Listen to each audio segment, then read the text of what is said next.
rejoice. Prayer is unique and intentional communication with God, which is birthed out of my relationship with Him. It is derived from my intimate communion with Him. It is therefore my opportunity to articulate to God the internal condition of my heart and the external vicissitudes of life that seek to affect my purpose and destiny. Listen, let me break it down right here. Prayer is unique and intentional communication with God. Truth of the matter is, yes, my prayer is to God. But when it is that I pray, my prayer is not your prayer. Your prayer is not my prayer. So when it is that I go to God, what I articulate to God is not the same as what you articulate to God. It is a unique understanding of what's going on the inside of me that I open up my mouth and talk to God. It is unique.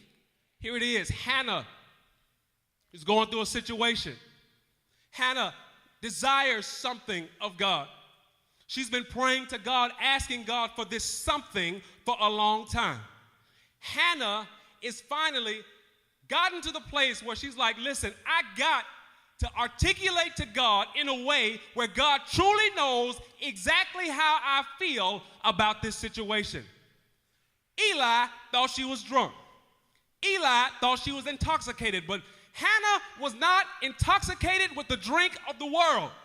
But Hannah was intoxicated with the Spirit of God on the inside of her. And the intoxication of the Spirit of God allowed her to open up her mouth in the Spirit and pray to God and articulate to God what it is that she was feeling. You don't get it that way, then get it this way. Romans chapter 8, verse 26. And when it is we do not know what to pray for, the Spirit of God helpeth our infirmities with moanings and groanings that cannot be uttered. When I cannot put verbs, syntax, and grammar together, my spirit man takes a message up to God, and God understands exactly what I fail to articulate with my mouth. So we pray intrinsically. You can't fully get to God because sin is standing in your way. You can't fully articulate what's on the inside of you. Why? Because sin is prohibiting you from getting to God. Even when you're praying, sin, even in the posture of prayer, sin reminds you, hey, I'm here. I'm here. Sin separates you from God. When it is that you try to approach God in worship, come to church on Sunday, you're like, God, I just want to worship you and honor your name. Sin still tries to keep you from God. Sin stands in the way between you and God. But Jesus, the chief intercessor, he comes up and says, tell me what you need. You need a job? You need a car? You want to get closer to my Father? Okay, don't worry about it. I'll make that happen. Just walk with me. Sin, you can't stay here any longer. You've got to leave. God, I know that sin has separated Brian from you.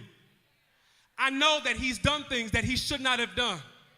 I know that he's said things that he should not have said. I know that he's gone places that he should not have gone. But God, if you remember, when you told me to go to Calvary, I went to Calvary's cross, and when I went to Calvary's cross, I took the penalty for Brian. So God, if you would be so kind, I ask that you would take Brian unto you. I will rejoice. Sing it again, rejoice. To view this message in its entirety, please visit MountZionAnywhere.org.